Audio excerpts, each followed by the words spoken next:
il est parti, le directeur. Donc, on va quand même remercier l'ensemble du personnel du casino de Sanary, ainsi que Monsieur Russo Gérald, qui est le directeur de ces lieux, et qui nous a permis de faire une série d'expositions et une série de conférences. Et je suis très heureuse, parce que le premier conférencier, c'est toi, Philippe.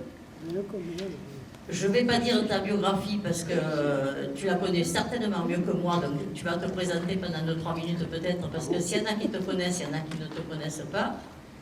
Et pour le coup, personne mieux que toi ne saurait le faire.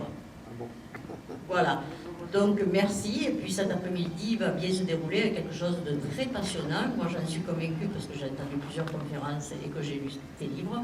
Donc passez un bon après-midi tout en conférence. Merci.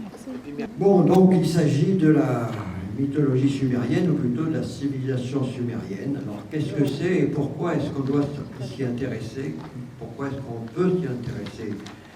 Alors vous avez une carte là, et les Sumériens qui ont habité cette région qu'on a appelée Sumer, qui est donc entre les, évidemment qu'on appelle la Mésopotamie, parce que Méso entre les deux,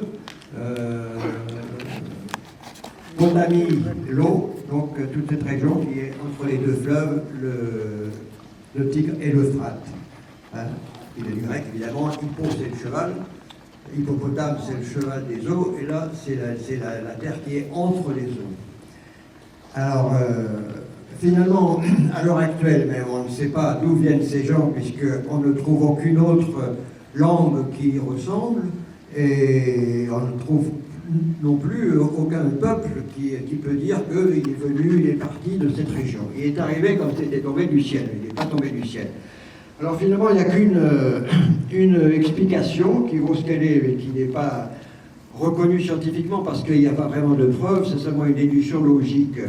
Ce peuple sumérien serait apparu dans cette région, donc environ 6000 ans avant Jésus-Christ, et ils ont mis 1 ou 2 millénaires pour arriver à créer vraiment une civilisation, c'est-à-dire des cités-États qui étaient indépendantes d'ailleurs. Ils faisaient parfois un peu la guerre, mais aussi, ils faisaient aussi beaucoup de commerce, puisque c'est quand même un peu là où de la soie aussi. Et en plus, ils avaient un artisanat, ils avaient une joaillerie, en fait, des artistes renommés dans toute la région. Donc c'était vraiment une civilisation, on peut dire, pleine et entière, comme il est dans la chronologie, à peu près de 4000 ans avant Jésus-Christ, enfin, avant notre ère. Mais on sait qu'environ il y a 12 000 ans, c'est-à-dire environ 10 000 ans avant Jésus-Christ, il y a eu la fin de l'époque glaciaire. Alors l'hypothèse que font certains, c'est que sans doute c'est possible que la mer Caspienne qui est là, puisque les deux fleuves se jettent dans la mer Caspienne, était à l'époque glaciaire à moitié à sec, si ce n'est pas totalement à sec, hein. Et puis au moment où les glaciers ont fondu, sur des longues périodes, petit à petit, ça s'est rempli pour faire ce que c'est aujourd'hui.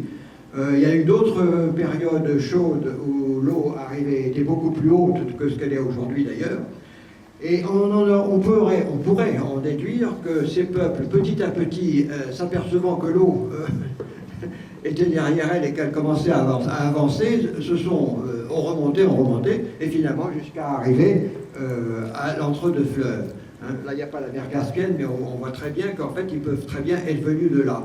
À part ça, on ne peut pas tellement expliquer comment ils sont arrivés là, puisque, aussi bien pour la langue que pour autre chose, on n'en trouve trace nulle part, et en plus, en général, quand un peuple s'installe, il s'installe sur une longue période, il y a des premiers arrivés, il y a des deuxièmes arrivés, etc.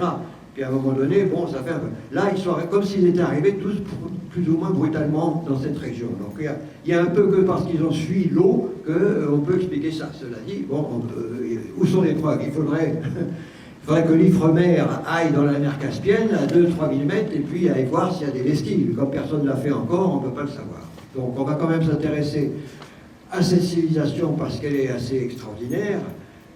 Elle est extraordinaire parce que, comme je vous disais, c'était des cités-États déjà 4000 ans avant Jésus-Christ, ce qui est quand même pas rien, avec des comptoirs, avec tout un tas d'institutions.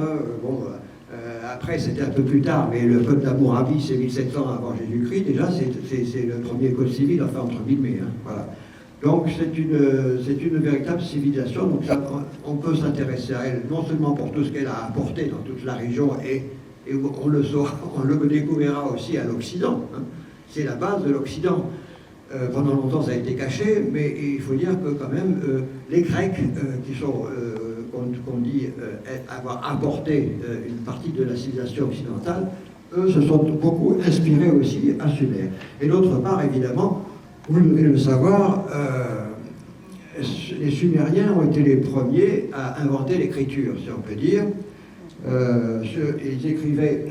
Ils ont écrit à partir de 3500 ans avant notre ère sur des tablettes d'argile qui étaient fraîches, avec des pointes de roseau taillées comme des plumes. Ils ont fait des signes.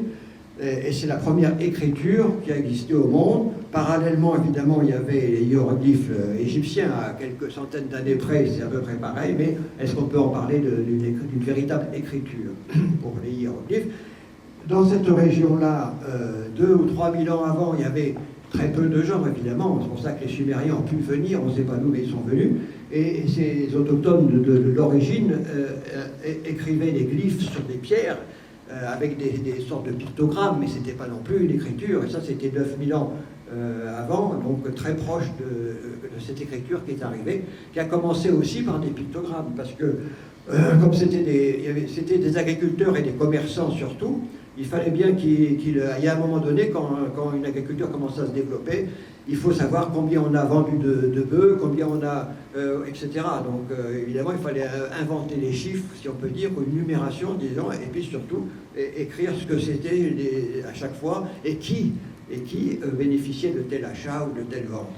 Donc au début, ça s'est fait comme ça, avec une écriture de signes, plus ou moins pictogrammique, mais très vite, c'est devenu cette écriture cunéiforme, très difficile à comprendre, très difficile à lire, parce que, on va le mettre sur les images, mais c'est indescriptible, c'est moins qu'on puisse dire. Et si Champollion, lui, il a trouvé la pierre de Rosette qui fait qu'il y avait du grec et de l'égyptien en même temps, c'était plus facile de déjà faire au moins quelques correspondances pour après en déduire le reste. Là, il n'y avait rien du tout, donc ça a mis longtemps pour se faire. Ça a commencé avec des Anglais et des Allemands qui sont allés fouiller cette région et en récupérer toutes ces tablettes. Il y a quelques millions de tablettes quand même qui ont été mises dans les musées ou chez les collectionneurs, mais il y en a on ne sait pas combien il y en a encore, mais il y en a encore plein sous terre dans cette région. Et ces tablettes, elles ont été traduites à partir de 1850 et encore jusqu'en 1930, puisqu'on en découvre tout le temps. On en découvrait tout le temps et souvent, et ça a permis de faire vraiment, de voir que c'était des textes d'institutions, des textes commerciaux, mais c'était aussi des textes de légende, hein, ou des textes sacrés. C'est pas tout à fait sacré, on ne peut pas dire ça, mais c'est des légendes, des textes, ce qui a fait la mythologie sumérienne, comme par exemple l'épopée de Gilgamesh. Alors je vais vous montrer l'écriture cunéiforme.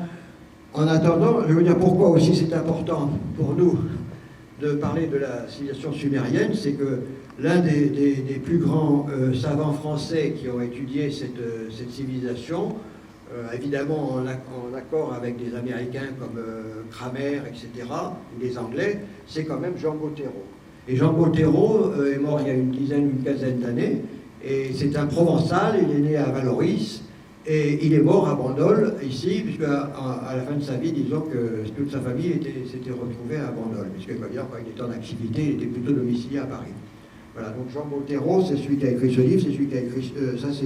Ça, c'est deux autres auteurs, et lui, il a écrit ça, mais il a écrit au moins une demi-Mésopotamie. Jean Bottero, il a écrit, je crois, une quinzaine de livres sur la question, hein, et c'est quand même l'un des papes de la civilisation sumérienne.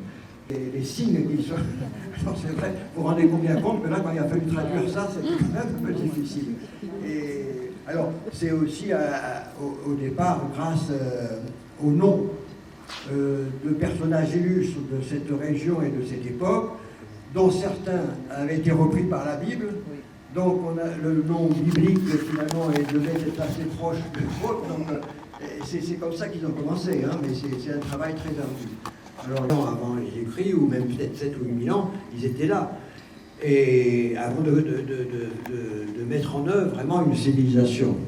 Puisqu'on disait tout à l'heure, si jamais c'est cette solution qui prévaut, qu'ils sont remontés de la mer Caspienne, si on peut dire jusque-là, ils ont mis du temps, à s'installer. Au début, c'était des agriculteurs, puis petit à petit, ils ont créé cette civilisation. Ils sont restés de 4000 ans environ à 2000 ans, donc jusqu'à moins 2000, en étant une civilisation complète. Bien que petit à petit, enfin, dès qu'ils ont commencé à être une civilisation avec tous les avantages que ça comporte, le confort, etc., des gens sont venus d'ailleurs pour les conforter, pour se plaire dans ce pays et pour y participer. Et vous avez donc Sumer qui est ici, on voit, au-dessus vous avez Akkad. Donc c'est la civilisation akkadienne, mais qui fait partie de la civilisation sumérienne, quand au bout de 2000 ans, donc en moins 2000 si on peut dire, ils sont arrivés assez nombreux, ils ont profité de Sumer, ils ont amené aussi leur culture, leurs dieux, etc. Et c'est ce qu'on peut appeler déjà la civilisation mésopotamienne et non plus sumérienne, mais c'est parce que chacun profite de l'autre.